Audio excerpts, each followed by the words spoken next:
He played karaoke.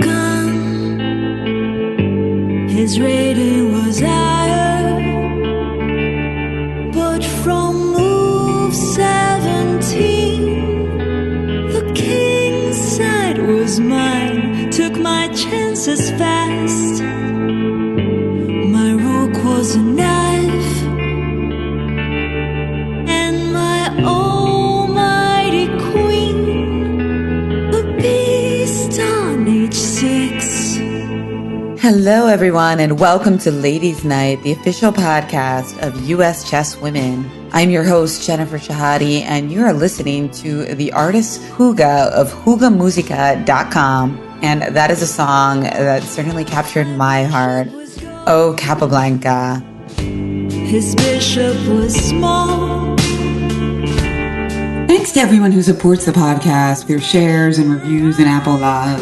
If you want to get more involved in all we do at US Chess to empower girls and women through chess, please consider a tax-deductible donation of any size to our US Chess Women program and reach out to me with any questions.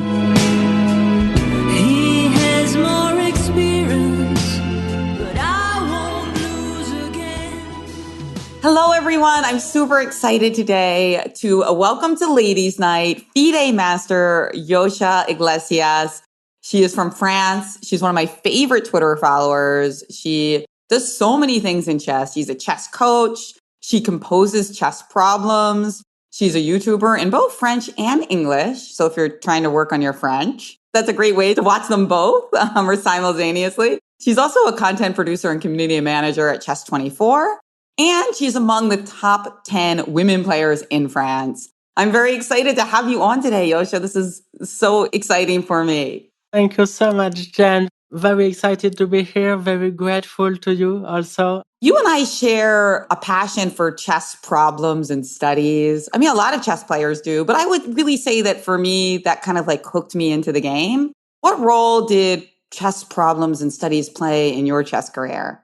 It started when I was young. One of my favorite books back then, one of my only books back then was Sigbert Tarrasch, Practical Chess Treaty, or I don't know the English title, a book by Tarrasch, and it has full of exercises.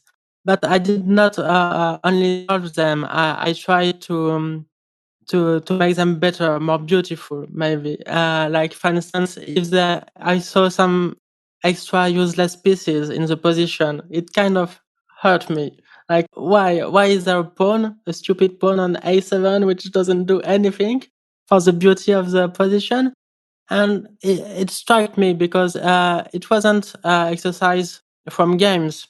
I mean, in real games, even in the most beautiful position combinations, you sometimes have useless pieces. But in exercises, in compositions, why? And so I tried to compose better version of these problems. So it wasn't composition per se, but it was more fun exercise that I did by myself when I was a kid. After I discovered that there was this wonderful world of chess composition, chess problems, and chess studies. So yeah, I started just like that, shuffling some pieces around from positions from that book, and now I've composed some pretty decent studies and problems. I just finished one that you composed, the most difficult maiden one. Yeah.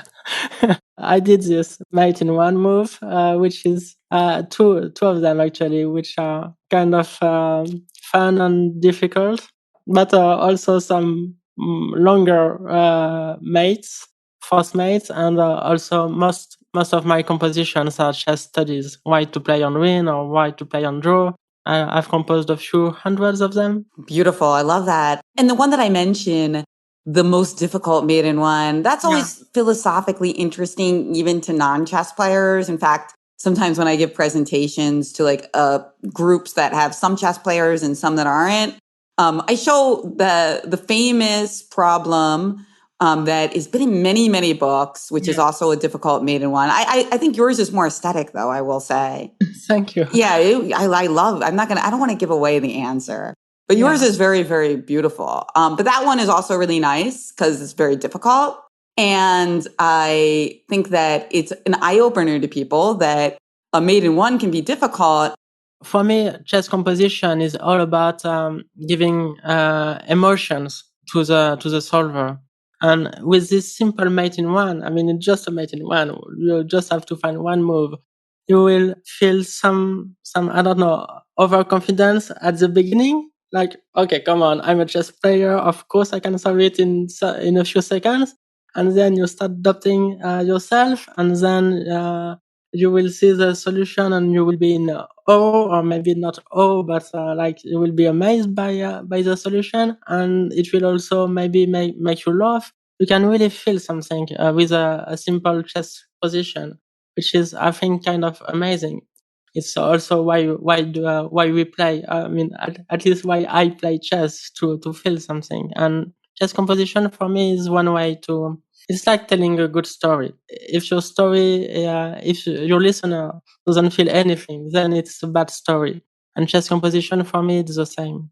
This is one thing I love, trying to understand the best I can one complex problem and then explaining in the simplest term to other people. This is what I think I'm quite good at it, and I enjoy doing this. Understanding one thing very difficult, and really to understand perfectly well something, to be able to explain it very easily in simple terms. So this is what I love doing. Yeah, and those mates in one that are difficult, or even mates in two that are difficult, I think one of the feelings you get is immense frustration. But then there's the fact that when the frustration is released, you feel all those positive emotions that have been built up. Yeah, sure. This Eureka moment is one of the best things in life when you struggle. Actually, there is maybe a parallel for me with my understanding of my gender identity. It was maybe the most powerful Eureka moment. We chess players and chess solvers of studies, we have this very often in our life. We struggle, and we doubt ourselves, and we understand there is something wrong, and we imagine all kind of crazy stuff, and then the solution strikes us, and it's so simple. Now that we understand it, it seems very simple, and we are wondering how is that possible that we didn't understand it before. And you feel that about your gender identity? The first time, I mean, for me, my whole life, it sounds maybe a bit cliche, but my whole life, I understand that I wasn't a normal boy as I was taught. But when the first time I was very old, the first time I managed to pronounce out loud, I am a transgender woman, it was this very similar feeling of Eureka moment of, okay, now I understand, and now it all makes sense. Yeah, it was very powerful and empowering also, and amazing, overwhelming emotion. I've been struggling to understand my identity since when I was 11. I remember I thought that I was a boy, and I thought that I was a normal boy, that every other boy was like me. And I remember thinking that every boy like me regretted not to be a girl, not being a girl. And I remember one crazy conversation with a friend. I was like, oh, they are so lucky. Who are lucky? Girls. I mean, don't you want to be a girl? Don't you regret not being a girl? And he was like, no, what are you talking about? So I was confused, but it's objectively better to be a girl. I mean, don't you regret it? If you could choose, you would choose to be a girl, sure, yeah? And he was like, no, what are you talking about? And he was as surprised as I was. I thought everyone was like me. But of course, back then, I didn't know the word trans. And even later, when I knew trans people existed, I thought that being trans was not about being, but about doing. So I wondered, do I want to transition? And it was a question for me, even when I was a teenager. I've asked myself this question many times, and I was close, I think, to transition back then, but I was afraid. And for me, transitioning meant quitting chess, meant quitting my family, losing many of my friends, if not all. So I was scared. And because I didn't want to transition, I thought it means I'm not a transgender woman. So it's only recently actually I understand. Okay, but being a woman is not a matter of doing; it's about a matter of being. And I am a woman. I'm a trans woman. So I'm getting a bit emotional there. Well, it's very beautifully described that this distinction between doing and being is really powerful. A lot of people will learn from understanding that you had that eureka moment. How did you announce this? Because you mentioned it was very powerful the first time that you said out loud, I am a trans woman or I am a woman. Actually, it was in two times. First time when I could say that okay, I'm not a cisgender man. I'm not a man. It was the first step, but it only took me a couple of weeks from this to okay, I can now say 100% I'm a transgender woman. It was mainly difficult for me to express it. I remember when I was 18, 19, 20. I had said everything similar to I'm a trans woman, paraphrases like I wish I were a woman, or to one girl, one friend of mine, you are the woman I want to be.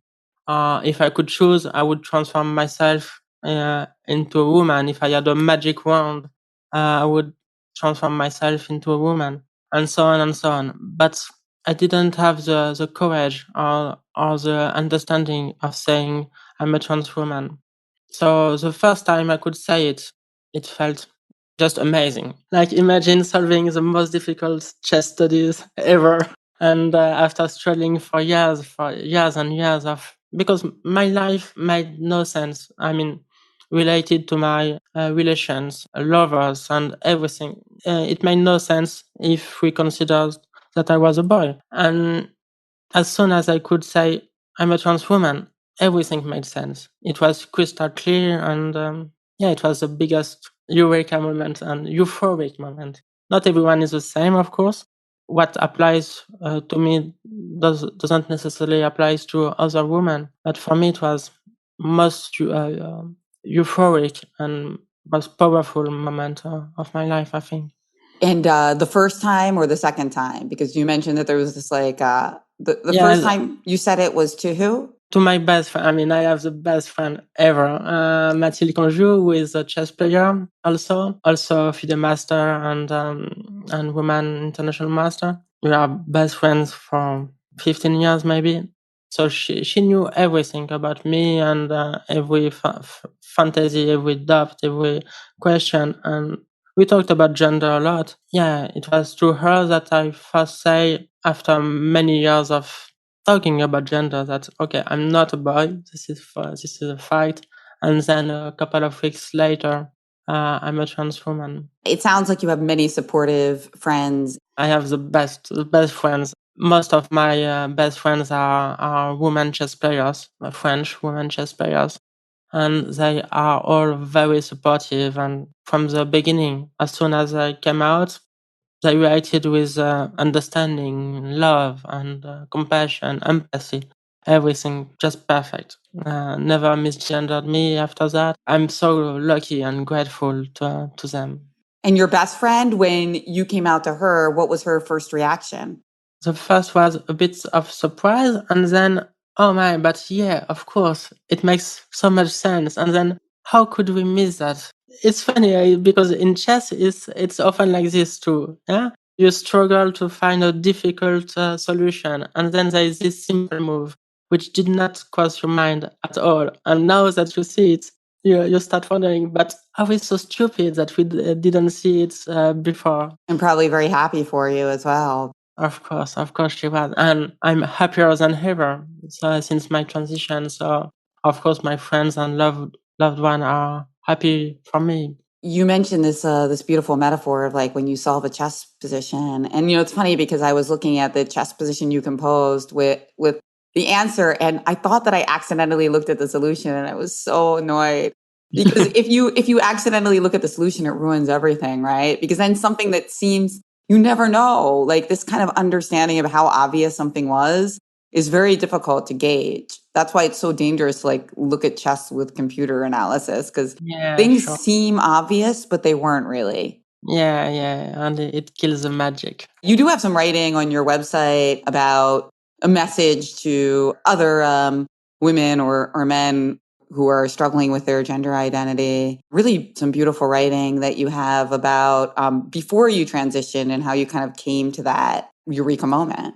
It says, what it feels like for a pre-transition girl in the chess world. That's the translation.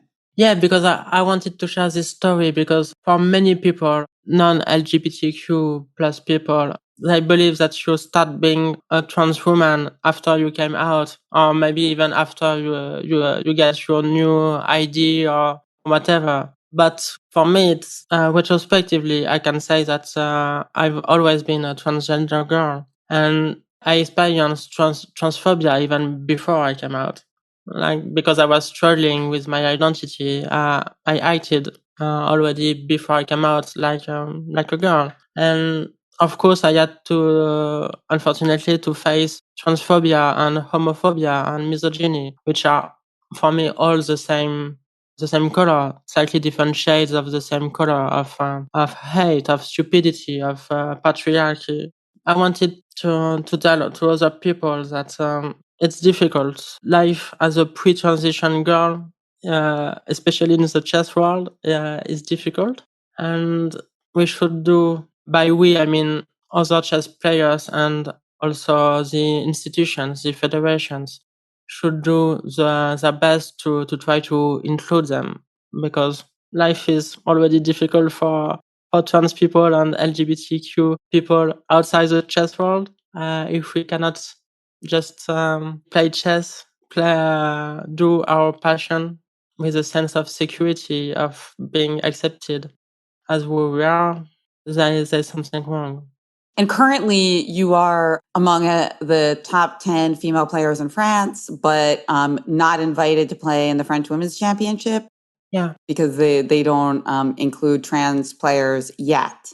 I hope that's like you did in the USA. You have this inclusive policy, which I think is a model for every other federation, how to include trans women. But in France, there is no rules, no regulations, and the law is unclear because there is nothing really. So I've looked at everything in the French law, in the FIDE regulations, in the regulations of the French Federation, of the International Olympic Committee also. I've looked at everything, and there is nothing forbidding trans women to play chess as women. But the federation is kind of cautious, and I don't know. They want to take their time, make sure with the Ministry of Sports that everything is okay before they say basically trans women are women. So it's a bit regretful, not only for me, because obviously I would have been happy to and honored to play in the French championship, but also for the other trans women, and especially the youngest ones, because the French Federation basically is saying that trans women are not women yet. So it can be insulting and difficult to hear for trans women, I think. So what is the rule? Do you have to like show your birth certificate? What if you had never played chess before and you're a trans woman and you're signing up for the first time? Would that be okay then? Yeah. So this is a strange thing. So basically, no one in the French Federation has to show their ID. Uh-huh. If I were a non-chess player and I want to register for the first time, I would just declare I'm a woman, and they will be like, okay, sure, you can play chess as a woman. But because they know me, they know I'm trans, and so for now there are rules which is non-written, of course, but it is a rule that they decided to apply, even though it's not in the law. It's trans women have to show their IDs, and I don't want to. And so I told them, okay, for me, I'm a woman. I was before getting my new ID, and I will be after. So I just want to be considered like any other woman. And also I want the other women who cannot change their ID because, for instance, it's forbidden in France to change your ID before 18. So basically, I want every woman, trans or not, to be considered the same. This is what I'm fighting against. And you put it very well. Again, this is Google translation, so do let me know if it's incorrect. But in your article about why there should be an inclusive trans policy in the French Federation, you end by saying that if women and men have equal abilities for the game of chess, the reason for the female category is justified by the numerous additional difficulties and discriminations that the players undergo because of gender. And believe me, trans players are no more spared than other players. I feel like that's a really good argument that maybe people haven't even thought about when they think about why there are women's events. And then, of course, if that's the explanation, it makes absolute sense that gender minorities, trans players be included. You know this better than any other person in the world, probably. But when you speak to especially a feminist person who is not playing chess and you say, so we have this women-only events, and they should be shocked. Like, no, it's not possible because we have the same abilities to play chess, and so it's abnormal. But then you explain to them, yeah, but for a girl in the chess world, first of all, you have to be lucky because you need parents that will teach you chess, and then you need those parents to send you to the chess club, which is rare, still rare, even after the Queen's Gambit. So you need some luck, and then you enter the chess club for the first time, and what you see is boys, only boys, 95%, 90%. It depends which countries you are, but you will see mostly boys. So it will be harder for you to connect, and your teacher will be a man, so he will teach you games from great men of the past, and this is even before you reach puberty, by which you become like a sexual object among men in open tournaments, and it will be harder for you from this moment because, well, you are a young woman, young girl in a world full of men looking at you strangely, and you feel uncomfortable. So of course it's much harder for a girl to reach the same level as a man. You need more passion for chess. You need more luck. You need more abnegation. More work. It's just harder every tournament. And I like to say that it's the same, of course, for a trans woman.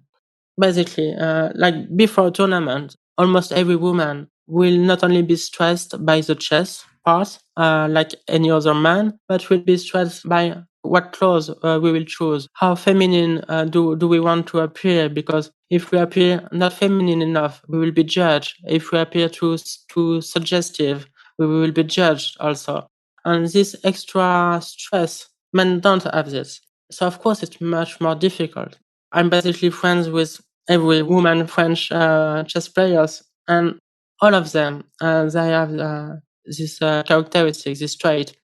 Some of them like to attack the king, some of them like positional chess, but all of them, they are the most fighting players I know. I remember one game of my best friend, Pauline Guichard. We lived together as flatmates for like 7 years. And one game she played against a grandmaster, so he was a bit stronger than her, and she was defending for the whole game for 5 hours and maybe 60 moves. She was on the defensive side, hoping just to draw at some point. But she managed not only to equalize after her opponent made a mistake, but to get a slightly better position, just also slightly better. But here, everyone I know, except a few women, would just offer a draw because your opponent is better than you. He's a grandmaster, you are not, at least not yet. And yeah, you have been suffering for 5 hours, so okay, you are just happy to draw, offer a draw, he will accept, and go home happy. No, she did not. She kept on fighting to win the game. So a 7 hours fight, she finally won the game. I was so emotional, so moved by this. For me, it was one of the most heroic moments. I think only a woman can do this, and I truly mean it. Very few men have this fighting spirit. And I think this has to do with what we call survivor's bias. Women in chess who are not combative, they cannot handle the misogyny in chess. By age 20, the women who keep on playing are the best fighters. Yes. It's harder for women, and trans women, cis women, it's the same. It's just harder for us. Absolutely. And I love what you say about survivorship bias, because I think that whether it's chess or poker, sometimes there's too much focus on the people who have continued. Yeah. And, they're often so amazing and strong, and usually have some good support networks, either friends or family. And that's fantastic. Many, many qualities that make them deserve the spotlight. But of course, not everybody has that. So it's like sometimes it like kind of obscures the fact that there's also people being left behind who would get a lot out of playing these games. In my generations, the girls were before age 13 maybe, were better than the boys in France. We had many girls waited 2100s, 2200s even before 12. But many of them, they just quit chess when they reach 12, 13, which is the age of puberty. And it's a very difficult age for many girls in chess. We tend to forget about them, thinking maybe they were not that strong or not that passionate about chess. But we forget that maybe just because of misogyny that they quit. When you look at it this way, you understand that it's much harder. Just justify. It's fair. It's not even compensation. It's an attempt at compensation. Absolutely. And in the U.S.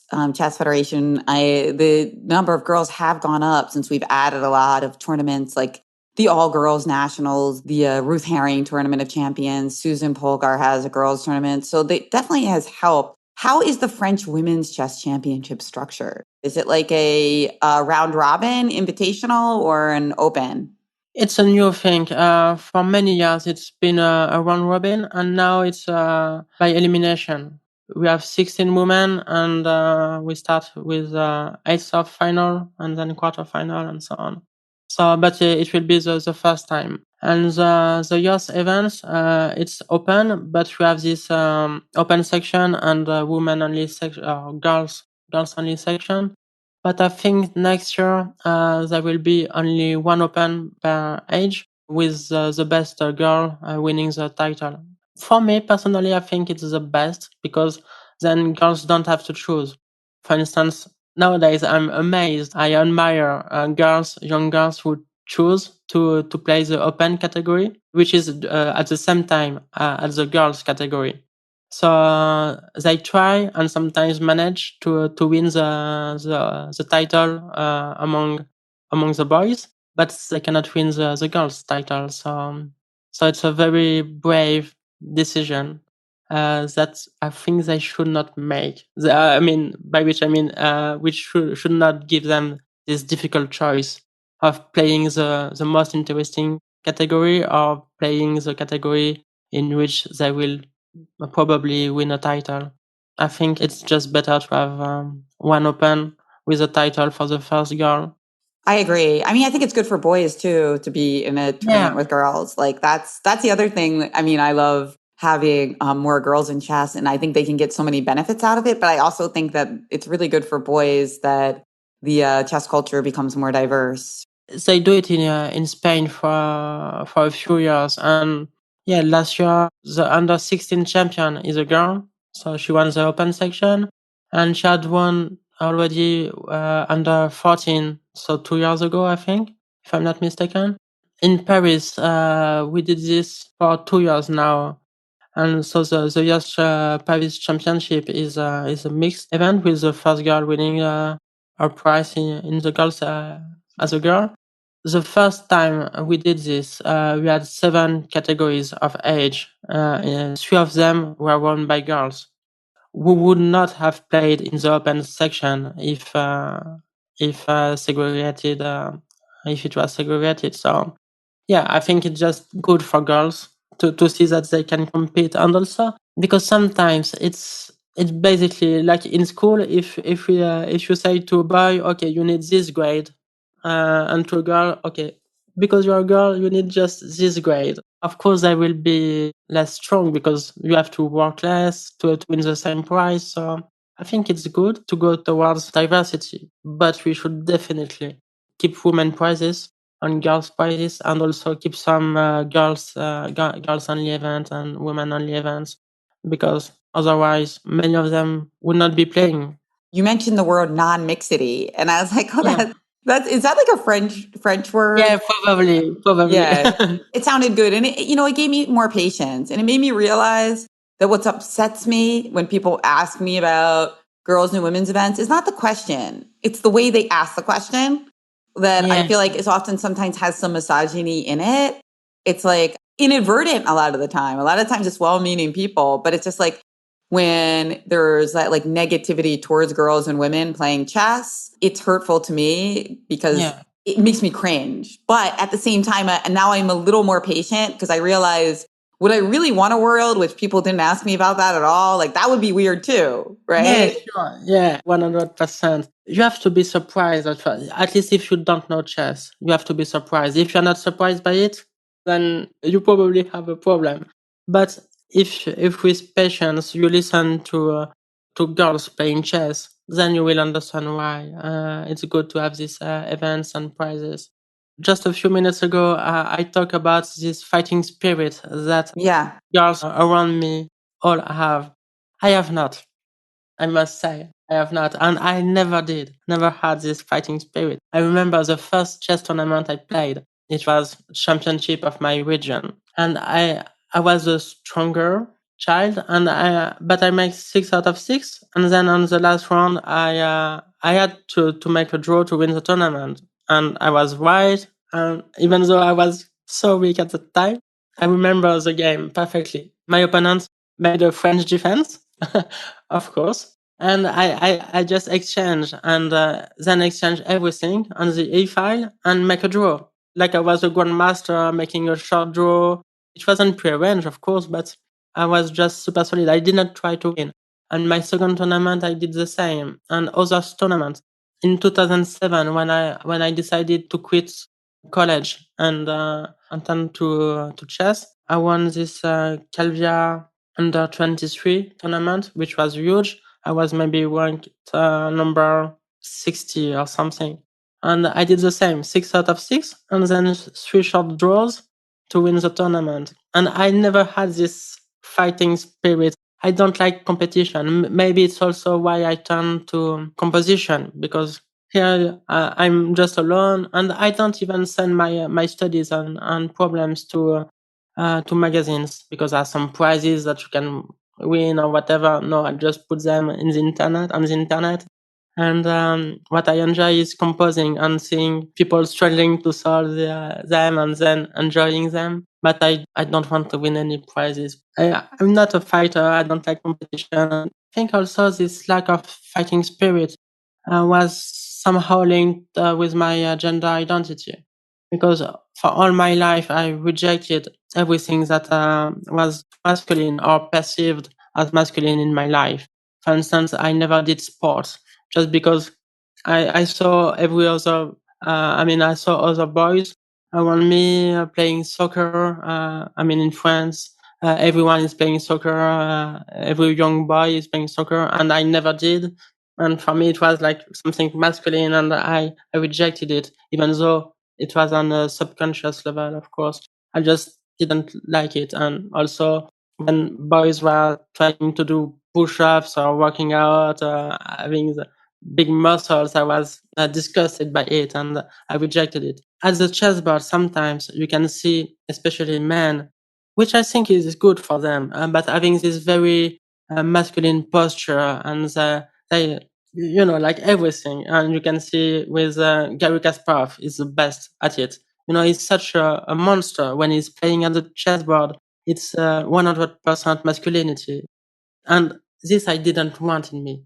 For me, it was something I wanted as far away from me as possible. And maybe it's linked with my identity. But whenever I'm playing, especially when the result doesn't matter that much, I try just to enjoy the game for itself and just play good moves one move at a time. So I can focus on the pieces and on the position and not on my opponent. Not about, it's not about, as Bobby Fischer said, killing him, killing his ego or whatever, because this I refuse to do. But just about solving a mathematical puzzle, as you just said. Yes, I love that. And it completely makes sense with your backstory, why you might need to approach it in that way. What other words do you have in French chess that you don't really have in English? Because you do the YouTube videos, which are fantastic. You have such passion for the game and for studies and for history of chess. Most of the things that I love about chess, I feel like we have a lot of things in common about our approach. You mentioned in one of your videos, trebuchet. In chess, it's a very famous zugzwang position, a trap with one pawn for each. For instance, white has pawn on e5 and black has pawn on e6, and both kings attacks and protects their pawns. So it's a zugzwang where whoever is to move loses the game. And for some reason, in France, it's called trebuchet, and I have no idea why. But yeah, it's fun. This international language of chess with German words like Zeichnet or Zugzwang, some French word. Are there any other words in French that for chess that we don't really have in English? Okay, in English you can say I adjust, but I think the international way of adjusting is to say the French j'adoube. I remember in Russia, for instance, they say j'adoube, like French people do. And then I heard when you say exchange in French, it's a bit different. Like Ah, exchange. yeah. The exchange is a qualité, which translates normally by quality. But for some reason, you say exchange, which for us is very difficult to understand. Why? No, it's not an exchange. It's you win a rook and I win a bishop, so it's not fair. It's not an exchange. But you say this, and we say quality, which is even stranger, I think. Yeah, I like that though. I like quality because it's like one piece has a higher quality than the other. I think it makes more sense. Whereas like in exchange, it's one of my pet peeves because it's like a way to make it confusing just to the everyday person. Yeah, Like, sure. So yeah, I give you 5 and you give me 3, and no. maybe that's the point. It's like a joke in a way because it's like, yeah, it's an exchange. It's a fair exchange, right? Like wink, wink. On your website, you have a lot of articles about, you have a few articles about discrimination and then also about the current policies. And then also, of course, your love for studies. And also on your website is all the information about coaching and private lessons. So that's where you should go if you want to find out how to get private lessons from Yosha or just to enjoy her work on both her website and her YouTube channels. It's yoshachess.com. And then you really are one of my favorite Twitter followers because of your artistic perspective. I mean, you had a viral tweet recently about a movie that you consulted on, French movie about chess, which was really beautiful. And that's at Iglesias Yosha. Is there any other ways that people should get in touch with you or follow your work? No, YouTube and Twitter, it's perfect. My website, of course. Now, you, of course, are a great role model for everyone because until recently, you haven't been as public. But I've noticed, your YouTube channel and you're doing more like banter blitz and whatnot on Chess24. So that's a really powerful message to people as well. I wish I were before, but I was not comfortable enough with my look, with my voice. I'm not yet comfortable at all, but it's getting better and better. Yeah, for instance, on social media, I never had a profile picture. It was a blank state, a blank page. My Facebook profile picture has always been a blank picture, white picture, because it wasn't me. It wasn't me, and so sometimes I did some chess shows or poker shows, but I didn't want to publicly appear as a man. But you actually posted a photo on Twitter of yourself reading Chess Queens very recently, which was very flattering to me because you look so beautiful reading it. I think you were in the Chessable offices in Barcelona or something, maybe? Barcelona, my favorite city in the world. Paris is the second one, but I've never been in the USA, so maybe it will change. But yeah, I love Barcelona, and people at Chessable are just wonderful people. When I came out to Chess 24 and Chessable, which is basically the same, everyone was perfect. In one day, they gender me properly, and they created all the account with Yosha. That's beautiful to hear. That's great to hear. What message would you send to people who want to be a better ally to LGBTQ inclusion in chess or whatever world they're in? Anything that you think people who want to do good can do more of? I think it's just about empathy and understanding that we are all the same. Transphobia, homophobia, misogyny, it's the same color, slightly different shades of the same color. Once you understand it, you see that if you are fighting against one of them, you are fighting against every other. Can I say a personal story about my grandfather? Mm-hmm. Yeah, so I still have one grandparent. My grandfather was 97 years old, and he has always been a conservative, going to church every week for all his life. But he's one of the wisest person I know. And when I came out to him, of course, he did not understand because he's a man born in 1925. So how can he?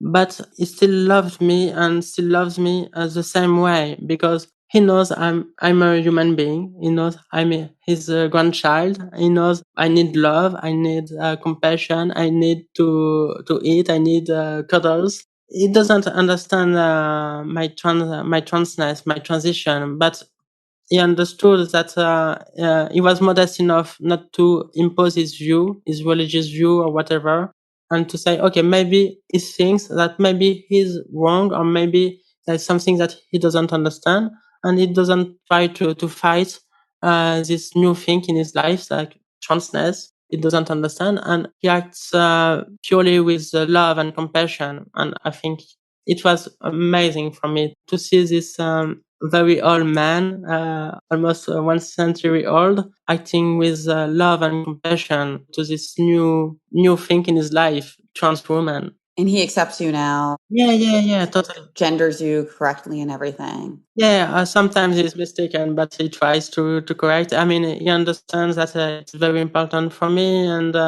he doesn't judge. He first loves before all, and then acts according to this love. And you don't have to understand 100% to love them, or at least to respect them. Just be modest. If there's something strange, don't try to fight the other person. Just try to act with kindness and love and compassion and empathy, and then you will be the best ally you can be. I think it's very difficult for a non-trans person to understand transness. Maybe even impossible, I don't know. But you don't need to understand 100% of it to be a good person towards trans people. Just be modest. Be curious, kind, compassion. Yeah. That's great advice. Beautifully said. Your grandfather spirit is a beautiful way to end this. Thank you so much to Yosha Iglesias. Oh, it was amazing. I'm so happy. Ladies' Night, Yosha Iglesias. It's been such a pleasure and such an inspiration. And I wish you the best of luck in everything that you do. Your coaching, yoshachess.com. And I know one of these days you are going to win that French Women's Chess Championship. Hopefully, soon enough. Thank you so much. It was a pleasure and honor. If you like what we're doing at US Chess to encourage women and girls to explore STEM fields, accentuate confidence, and approach an even ratio with a focus on intersectionality, your donation to our US Chess Women programs is always appreciated and tax deductible. The US Chess suite of podcasts, including Ladies' Night, are produced and edited by Jason Andre at 7 Season Films, Photography and Media. Please visit 7seasonfilms.com to find out how to start your own podcast. Don't forget to listen and subscribe to all US Chess podcasts from One Move at a Time, Cover Stories, and The Chess Underground. Till next time, may every night be Ladies' Night. Now according to Stockfish, I got it all wrong. After slightly advantage, I had nothing but my dear Capablanca. You tell me, will